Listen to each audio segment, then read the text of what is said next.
ലോകം മുഴുവൻ ശ്വാസമടക്കി പിടിച്ചു നോക്കുന്ന ഒരു കാഴ്ച, പശ്ചിമേഷ്യയുടെ ഭൂപടം മാറ്റിമറിക്കാൻ പോന്ന ഒരു നിമിഷം. സമാധാന ചർച്ചകൾ പരാജയപ്പെട്ട് മണിക്കൂറുകൾക്കകം ഹോർമുസ് കടലിടുക്കിന്റെ ആഴങ്ങളിൽ നിന്ന് പുറത്തു വന്ന ആ ദൃശ്യങ്ങൾ ആഗോള രാഷ്ട്രത്തിൽ ഒരു ഭൂകമ്പം തന്നെ സൃഷ്ടിച്ചിരിക്കുകയാണ്. സോഷ്യൽ മീഡിയയിൽ കാട്ടുതീ പോലെ പടരുന്ന ആ വീഡിയോയിൽ കാണുന്നത് കേവലം ഒരു മുന്നറിയിപ്പല്ല, മറിച്ച് വൻ ശക്തിയായ അമേരിക്കയുടെ പടക്കപ്പലിന് നേർക്കുനേർ വെല്ലുവിളിക്കുന്ന ഇറാന്റെ കരുത്താണ്. ഇറാനെ അത്ര പെട്ടെന്ന് പരാജയപ്പെടുത്താൻ അമേരിക്കയ്ക്ക് കഴിയില്ല. അമേരിക്കൻ നാവികസേനയുടെ യുദ്ധക്കപ്പലിനെ തടയുന്നതും പാത മാറ്റാൻ നിർബന്ധിക്കുന്നതും ഒടുവിൽ പിൻവാങ്ങാൻ പ്രേരിപ്പിക്കുന്നതുമായിട്ടുള്ള ഞെട്ടിക്കുന്ന രംഗങ്ങളാണ് ഇറാൻ പുറത്തുവിട്ടിരിക്കുന്നത്. ഈ ദൃശ്യങ്ങളുടെ അധികാരതയിൽ അമേരിക്കൻ വൃത്തങ്ങൾ ഇന്ന് മൗനം പാലിക്കുമ്പോഴും ഒരു കാര്യം വ്യക്തമാണ്. പറഞ്ഞു വരുന്നത് വേറൊന്നുമല്ല, ഹോർമുസ് കടലിടുക്കിൽ ആരംഭിച്ച ഉപരോധം എന്ന് പറയുന്ന അമേരിക്കയുടെ ഈ ഒരു കാര്യം. അമേരിക്ക നിൽക്കുന്നത് ഡേഞ്ചറസ് സോൺ ആണെന്നാണ് ഇറാൻ പറയുന്നത്. മാത്രമല്ല, ഞങ്ങൾ കടലിൽ നിങ്ങളെ മുക്കിക്കളയും എന്നുള്ളതും പറയുന്നുണ്ട്. ഇതൊരു ഭീഷണിയും മുന്നറിയിപ്പും മാത്രമല്ല, അത് പ്രാവർത്തികമാക്കാൻ ഇറാൻ അത്ര വലിയ രീതിയിലുള്ള പ്രയാസങ്ങളൊന്നുമില്ല. പെട്ടെന്ന് തന്നെ അത് ചെയ്യാവുന്നതേ ഉള്ളൂ. അങ്ങനെ കടുത്ത നിലപാടിലേക്ക് കാര്യങ്ങൾ നീങ്ങുകയാണ്. ഹോർമുസ് കടലിടുക്കിലെ ജലം ഇന്ന് പതിവിലും കൂടുതൽ ചൂട് പിടിച്ചിരിക്കുന്നു. എണ്ണക്കപ്പലുകളുടെ സുഗമമായിട്ടുള്ള യാത്രയൊന്നും ലോക സമ്പദ് വ്യവസ്ഥയുടെ താളത്തെയും ബാധിക്കാൻ പോകുന്ന ഈ ഒരു പോര് ഒരു വൻ യുദ്ധത്തിന്റെ തുടക്കമാണോ എന്നാണ് ലോക രാജ്യങ്ങൾ ഉറ്റുനോക്കുന്നത്. വൻ ശക്തികളെ പോലും വിറപ്പിക്കുന്ന ഇറാന്റെ ഈ ഒരു നീക്കത്തിന് പിന്നിലെ യാഥാർത്ഥ്യ ലക്ഷ്യമെന്ത്? അതായത് ലോകം ഇപ്പോൾ ഉറ്റുനോക്കുന്ന ആ നിഗൂഢമായിട്ടുള്ള ദൃശ്യങ്ങളിലേക്കാണ്. ഹോർമുസ് കടലിടുക്ക് വെറും ഒരു സമുദ്രപാതയല്ല, നമ്മൾ പലതവണ പറഞ്ഞിട്ടുള്ളതാണ്. ലോകത്തിലെ എണ്ണ വിതരണത്തിന്റെ വലിയൊരു വിഹിതം ദിനംപ്രതി കടന്നുപോകുന്ന ആഗോള സമ്പദ് വ്യവസ്ഥയുടെ ജീവനാഡിയാണിത്. ഹോർമുസ് കടലിടുക്ക് വഴിയുള്ള ഗതാഗതത്തിൽ ചെറിയൊരു തടസ്സം പോലും എണ്ണവില കുതിച്ചുയരാനും ഇൻഷുറൻസ് ചെലവ് വർദ്ധിക്കാനും ചരക്ക് ഗതാഗതം വൈകാനും ആഗോള വിപണിയിൽ അസ്ഥിരതമാകാനും കാരണമാകും. അത് മാത്രമല്ല, സമ്പദ് വ്യവസ്ഥ മൊത്തത്തിൽ പ്രശ്നത്തിലേക്കാകും, അല്ലെങ്കിൽ വലിയ പ്രതിസന്ധി നേരിടുന്ന ഒരു സാഹചര്യം കൂടി ഉണ്ടാകും. അതുകൊണ്ട് തന്നെ ഇവിടെ ഉണ്ടാകുന്ന ഓരോ നീക്കവും ലോക തലസ്ഥാനങ്ങൾ ഉറ്റുനോക്കുകയാണ്. ഇറാൻ പുറത്തുവിട്ട 60 സെക്കൻഡ് ദൈർഘ്യമുള്ള വീഡിയോയിലാണ് ഏറ്റവും കൂടുതൽ ശ്രദ്ധ നേടിയത്. അതിൽ ഇസ്ലാമിക് റവല്യൂഷണറി ഗാർഡ് കോർപ്പസ് നാവികസേനയിലെ ഒരു കമാൻഡർ, നിങ്ങൾ ഉടൻ ദിശ മാറ്റണം, ഇന്ത്യൻ മഹാസമുദ്രത്തിലേക്ക് മടങ്ങണം, അല്ലെങ്കിൽ നിങ്ങളെ ഞങ്ങൾ ലക്ഷ്യമാക്കി ആക്രമിക്കും എന്ന തരത്തിലുള്ള മുന്നറിയിപ്പ് നൽകുന്നതായിട്ട് കേൾക്കാം. അവർ ഡേഞ്ചറസ് സോണിലാണെന്നാണ് ഇറാൻ നൽകുന്ന വലിയൊരു മറുപടി. മറുവശത്ത് നിന്നുള്ള ശബ്ദം, അന്താരാഷ്ട്ര നിയമപ്രകാരം ഞങ്ങൾ ഈ ഒരു വഴിയിലൂടെ സഞ്ചരിക്കുകയാണ് എന്ന മറുപടി നൽകുന്നതും തുടർന്ന് ഇറാനിയൻ ഭാഗത്ത് നിന്ന് ഇത് അവസാന മുന്നറിയിപ്പാണ് എന്ന് ആവർത്തിക്കുന്നതും കേൾക്കാം. അതായത്, ഞങ്ങളുടെ ക്ഷമയെ നിങ്ങൾ പരീക്ഷിക്കരുത്, ഇനി ഞങ്ങൾ പറയത്തില്ല, ഒരു അവസാന മുന്നറിയിപ്പാണ് ഇത്. നിങ്ങൾ ലംഘിച്ചാൽ ഇനി കാണാൻ പോകുന്നത് വലിയ പ്രശ്നമായിരിക്കാം. കാണാൻ പോകുന്നതല്ല, ക്ഷമിക്കണം, നേരിടാൻ പോകുന്നത് വലിയൊരു പ്രശ്നത്തിലേക്കായിരിക്കാം. മാത്രമല്ല, ഈ കടലിൽ നിങ്ങളെ പൂർണ്ണമായിട്ടും മുക്കിക്കളയും എന്നുള്ളൊരു വെല്ലുവിളിയാണ് ഇറാൻ നടത്തുന്നത്. സമീപത്തുള്ള കപ്പലുകൾ 10 കിലോമീറ്റർ അകലം പാലിക്കണമെന്നും സന്ദേശത്തിൽ പറയുന്നുണ്ട്. എന്തായാലും അമേരിക്കയുടെ വിശദീകരണം ഇതിൽ നിന്ന് വ്യത്യസ്തമാണ്. തങ്ങളുടെ 2 യുദ്ധക്കപ്പലുകൾ ഹോർമുസ് മേഖലയിൽ മൈൻ നീക്കം ചെയ്യാൻ പ്രവർത്തനം നടത്തുകയായിരുന്നു എന്നാണ് അമേരിക്കയുടെ നിലപാടുണ്ടായിരുന്നത്. കടൽപാതയിലെ സുരക്ഷ ഉറപ്പാക്കുക മാത്രമാണ് ലക്ഷ്യമെന്നും അന്താരാഷ്ട്ര ഗതാഗത അവകാശം സംരക്ഷിക്കുമെന്നും അമേരിക്ക വ്യക്തമാക്കുന്നുണ്ട്. എന്നാൽ പ്രസിഡന്റ് ഡൊണാൾഡ് ട്രംപ് നടത്തിയ പ്രസ്താവനകൾ കൂടുതൽ കടുപ്പമുള്ളതായിരുന്നു. ഇറാനുമായി ബന്ധപ്പെട്ട കപ്പൽ ഗതാഗതം നിയന്ത്രിക്കുമെന്നും അനധികൃത ടോൾ ഈടാക്കാൻ അനുവദിക്കില്ല എന്നും സമുദ്ര സുരക്ഷയെ വെല്ലുവിളിക്കുന്നവരെ ശക്തമായിട്ട് നേരിടുമെന്നും ട്രംപ് മുന്നറിയിപ്പ് നൽകി. ഇത് ഇറാന്റെ ഭാഗത്ത് മറ്റൊരു രീതിയിൽ വായിക്കപ്പെടുന്നു. അമേരിക്കയുടെ ഉപരോധങ്ങൾക്കും സാമ്പത്തിക സമ്മർദ്ദങ്ങൾക്കും മുന്നിൽ തങ്ങൾ മുട്ടുമടക്കില്ല എന്ന സന്ദേശമാണ് ഇറാൻ നൽകുന്നതും. ഹോർമുസ് കടലിടുക്ക് തങ്ങളുടെ സുരക്ഷാ പരിസരത്തിന്റെ ഭാഗമാണെന്നും അവിടെ വിദേശ സൈനിക സമ്മർദ്ദം അംഗീകരിക്കില്ല എന്നും ഇറാൻ ആവർത്തിക്കുന്നു. സമുദ്രപാതയിലെ നിയന്ത്രണം നഷ്ടപ്പെട്ടാൽ അത് സൈനിക പ്രശ്നം മാത്രമല്ല, രാഷ്ട്രീയവും സാമ്പത്തികവുമായിട്ടുള്ള തിരിച്ചടിയാകുമെന്നാണ് അവരുടെ വിലയിരുത്തൽ എന്ന് പറയുന്നത്. ഈ ഒരു സാഹചര്യത്തിലാണ് ഇറാൻ സർവകലാശാലയിലെ അസോസിയേറ്റ് പ്രൊഫസർ സൊഹസ്ര കരാസ്മി നടത്തിയ പ്രതികരണം ശ്രദ്ധേയമായിട്ടത്.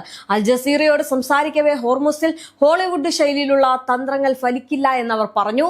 യുദ്ധരംഗം സിനിമയിലെ പോലെ ലളിതമല്ല എന്നും ഇറാൻ ആകാശത്തും കരയിലും അമേരിക്കൻ ശക്തിയെ നേരിട്ട അനുഭവമുള്ള രാജ്യമാണെന്നും സമുദ്രമേഖലയും അതിൽ നിന്ന് വ്യത്യസ്തമല്ല എന്നും അവർ ചൂണ്ടിക്കാട്ടി. അത്യാധുനിക F-35 ലൈറ്റനിങ് 11 യുദ്ധവിമാനങ്ങളെ നേരിടുന്നതിനേക്കാൾ വലിയ കപ്പലുകളെ ലക്ഷ്യമിടുന്നത് ചില സാഹചര്യങ്ങളിൽ എളുപ്പമാകാമെന്ന വിലയിരുത്തലും ഇറാൻ മുന്നോട്ട് വച്ചിരിക്കുകയാണ്. ഇത് വെറും ഒരു സാങ്കേതിക വിലയിരുത്തൽ മാത്രമല്ല, സമുദ്രത്തിന്റെ സ്വഭാവം കരയിലോ ആകാശത്തിലോ നടക്കുന്ന യുദ്ധങ്ങളിൽ നിന്ന് വ്യത്യസ്തമാണ് ആണെന്ന് ഓർമ്മപ്പെടുത്തുകയാണ്. ഇടുങ്ങിയ കടലിടുക്കുകൾ, മൈനുകൾ, ഡ്രോണുകൾ, വേഗ കപ്പലുകൾ, തീര മിസൈലുകൾ എന്നിവ ചേർന്നാൽ വലിയ നാവികസേനയ്ക്ക് പോലും വെല്ലുവിളി ഉയരാമെന്നാണ് വിദഗ്ധരുടെ പൊതുവായിട്ടുള്ള വിലയിരുത്തൽ എന്ന് പറയുന്നത്. ഇതിൽ മറ്റൊരു നിർണായക ഘടകം ചൈനയാണ്. ചൈനീസ് വ്യാപാര ചരക്ക് കപ്പലുകൾക്ക് സുരക്ഷാ അകമ്പടി നൽകാൻ ചൈന തീരുമാനിച്ചാൽ സ്ഥിതിഗതികൾ അമേരിക്കൻ ഇറാൻ പ്രശ്നത്തെ മറികടന്ന് അമേരിക്ക ചൈന സമുദ്ര മത്സരത്തിലേക്ക് മാറാൻ ഇടയാക്കുമെന്നാണ് കരാസ്മി മുന്നറിയിപ്പ് നൽകുന്നത്. ഇനി ലോക വ്യാപാര ശൃംഖലയിൽ വലിയ പങ്ക് വഹിക്കുന്ന ചൈനയ്ക്ക് ഹോർമുസിലെ സ്ഥിരത നിർണായകമാണ്. അതിനാൽ അവിടെയുള്ള ഏത് സംഘർഷവും ചൈനയുടെ താല്പര്യങ്ങളെയും നേരിട്ട് ബാധിക്കും. എന്തായാലും ഹോർമുസിലെ ഈ ഒരു ഉത്കണ്ഠയുടെ പ്രതിഫലം ഇതിനോടകം തന്നെ വിപണികളിൽ പ്രകടമാണ്. എണ്ണവിലയിലെ അനിശ്ചിതത്വം, ചരക്ക് ഗതാഗത ചെലവിലെ വർധന, കപ്പൽ ഇൻഷുറൻസ് നിരക്കുകളുടെ ഉയർച്ച, അങ്ങനെ നിക്ഷേപകരുടെ സുരക്ഷിത ആസ്തികളിലേക്കുള്ള നീക്കം എന്നിവയെല്ലാം മുന്നറിയിപ്പുകളായിട്ട് കണക്കാക്കപ്പെടുന്നു. പശ്ചിമേഷ്യയിൽ സംഘർഷം നീണ്ടാൽ അതിന്റെ ആഘാതം പെട്രോൾ പമ്പുകളിൽ നിന്ന് ഭക്ഷ്യ വില വരെ ലോകമെമ്പാടും അനുഭവപ്പെടും. ഇപ്പോൾ ലോകം കാത്തിരിക്കുന്ന അടുത്ത നീക്കമാണ്. നയതന്ത്രം വീണ്ടും മടങ്ങി വരുമോ, അതോ സമുദ്രത്തിൽ ചെറിയൊരു തെറ്റായ കണക്കുകൂട്ടൽ വലിയൊരു യുദ്ധത്തിലേക്ക് വഴിമാറുമോ എന്നതാണ് നിർണായക ചോദ്യം. ഹോർമുസിൽ നടക്കുന്ന ഈ ഒരു വീഡിയോ ഏറ്റുമുട്ടൽ ഒരു പ്രചാരണ യുദ്ധമാകാം, അല്ലെങ്കിൽ ഒരു മുന്നറിയിപ്പാകാം, അല്ലെങ്കിൽ വരാനിരിക്കുന്ന വലിയ സംഘർഷത്തിന്റെ ട്രെയിലർ ആകാം. പക്ഷേ ഉറപ്പുള്ള ഒരു സത്യം മാത്രമുണ്ട്: ലോകത്തിന്റെ ഊർജ്ജധമനിയിൽ വീണ്ടും പിരിമുറക്ക് പടരുകയാണ്. ഇവിടെ വലിയ പ്രശ്നം പുറപ്പെട്ടിരിക്കുകയാണ്. അമേരിക്കയും ഇറാനും തമ്മിലുള്ള പ്രശ്നങ്ങൾ പരിഹരിക്കാൻ വീണ്ടും ശ്രമിക്കുന്നുവെന്ന് പാകിസ്ഥാൻ പറയുന്നുണ്ട്, രംഗത്തെത്തുന്നുണ്ട്. കാരണം ഹോർമുസ് കടലിടുക്കിലെ പ്രശ്നം എന്ന് പറയുന്നത് വളരെ വഷളായിക്കൊണ്ടിരിക്കുകയാണ്. അതിനിടയിലാണ് സമാധാനം പുനഃസ്ഥാപിക്കാൻ വേണ്ടി പാകിസ്ഥാൻ രംഗത്തെത്തുന്നത്. സമാധാന ശ്രമങ്ങൾ ഇപ്പോഴും നടക്കുന്നുണ്ട് എന്നാണ് പ്രധാനമന്ത്രി ഷഹബാസ് ഷെരീഫ് അറിയിച്ചിട്ടുള്ളത്. എന്തായാലും വെടിനിർത്തൽ ഇപ്പോഴും നിലനിൽക്കുന്നുണ്ട്. ഇസ്ലാമാബാദ് സമാധാന ചർച്ചകൾ ഒരു ചരിത്ര നിമിഷമായിരുന്നു എന്ന് ഷഹബാസ് ഷെരീഫ് വ്യക്തമാക്കുകയാണ്. എന്തായാലും വലിയൊരു പ്രശ്നത്തിലൂടെ അമേരിക്ക പെട്ടിരിക്കുകയാണ്, വലിയൊരു പ്രശ്നം ഉണ്ടാക്കിയിരിക്കുകയാണ്. എന്നാൽ ഇതിൽ മറുപടി എന്തായിരിക്കും എന്നതാണ് ഇനി ഉറ്റുനോക്കേണ്ടത്. നിങ്ങൾ ഡേഞ്ചറസ് സോണിലാണ് കയറിയിരിക്കുന്നത്, നിങ്ങളെ ഞങ്ങൾ മുക്കിക്കളയും. ഇനി അവസാന മുന്നറിയിപ്പാണ്. ഏത് നിമിഷവും എന്ത് സംഭവിക്കാം എന്ന നിലയിലേക്ക് ഇറാൻ തന്റെ നിലപാട് മാറ്റിയാൽ അത് ലോകരാജ്യങ്ങൾക്ക് വലിയൊരു തിരിച്ചടിയാവും. കാരണം ഹോർമുസ് അടച്ചു കഴിയുന്നതും ഈ ഹോർമുസിലെ യുദ്ധങ്ങളും വലിയ പ്രശ്നത്തിലേക്ക് നയിക്കുമെന്നതിൽ സംശയമില്ല. എന്തായാലും ചൈനയും റഷ്യയും രംഗത്ത് വന്നിട്ടുണ്ട്.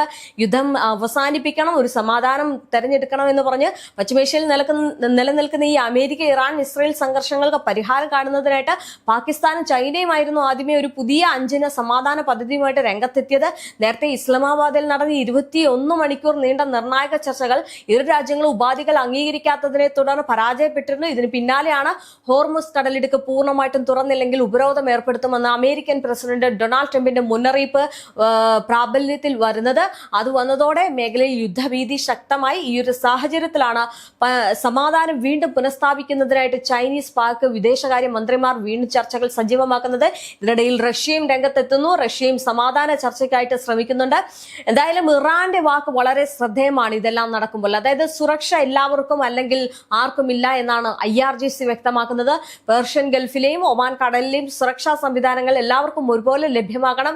ഇറാനെ ഒറ്റപ്പെടുത്തി ഉപരോധം ഏർപ്പെടുത്തിയാൽ മേഖലയിലെ സമാധാനം തകരുമെന്നുള്ളൊരു മുന്നറിയിപ്പും ഒരു ഭീഷണിയും കൂടിയാണ് ഇറാന്റെ ഭാഗത്തു നിന്നുണ്ടാകുന്നത്. ഇറാന്റെ തുറമുഖങ്ങൾ തടയപ്പെട്ടാൽ അയൽ രാജ്യങ്ങളിലെയും മറ്റ് പ്രദേശങ്ങളിലെയും തുറമുഖ മേഖലയിലെയും കപ്പൽ ഗതാഗതം സുരക്ഷിതമാകില്ല എന്നാണ് IRGC വ്യക്തമാക്കിയിരിക്കുന്നത്. ഇനി ഗൾഫ് മേഖലയിലെ സമുദ്ര സുരക്ഷ പങ്കിട്ടെടുക്കേണ്ട ഒന്നാണെന്നും ഏകപക്ഷീയമായിട്ടുള്ള നീക്കങ്ങൾ പ്രത്യാഘാതങ്ങൾ വിളിച്ചു വരുത്തുമെന്നും ഇറാൻ സൈന്യം പ്രസ്താവനയിൽ പറയുന്നുണ്ട്. എന്തായാലും ഉപരോധം പ്രാബല്യത്തിൽ വന്നതോടെ ഹോർമുസ് കടലിടുക്ക് വഴിയുള്ള എണ്ണ നീക്കത്തെ ബാധിക്കുമോ എന്ന ആശങ്കയിലാണ് ആഗോള വിപണിയുള്ളത്. അമേരിക്കയുടെ നീക്കത്തോടും മറ്റ് ഗൾഫ് രാജ്യങ്ങൾ എങ്ങനെ പ്രതികരിക്കുമെന്നതും വളരെ നിർണായകമാണ്.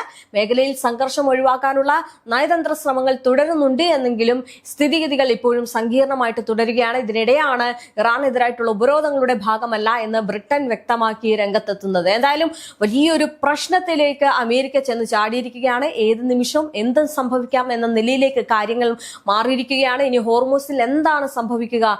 ഒരുപക്ഷെ ഈ അമേരിക്കൻ കപ്പലിനെ മുഴുവനും ഇറാൻ ഇറാൻ മുക്കിക്കളയുമോ എന്നുള്ളതാണ് നോക്കിക്കാണേണ്ടത്. കാരണം ഇറാൻ പറഞ്ഞല്ലോ, ഇത് അവസാന മുന്നറിയിപ്പാണ്, ഇനി ഒരു മുന്നറിയിപ്പ് നിങ്ങൾക്കില്ലാന്ന്. അപ്പോൾ ഇറാന്റെ നിലപാട് എന്തായിരിക്കും, ഇറാൻ എന്തായിരിക്കും സ്വീകരിക്കാൻ പോകുന്നത് എന്നതാണ് ലോകരാജ്യങ്ങൾ ഉറ്റുനോക്കുന്നത്.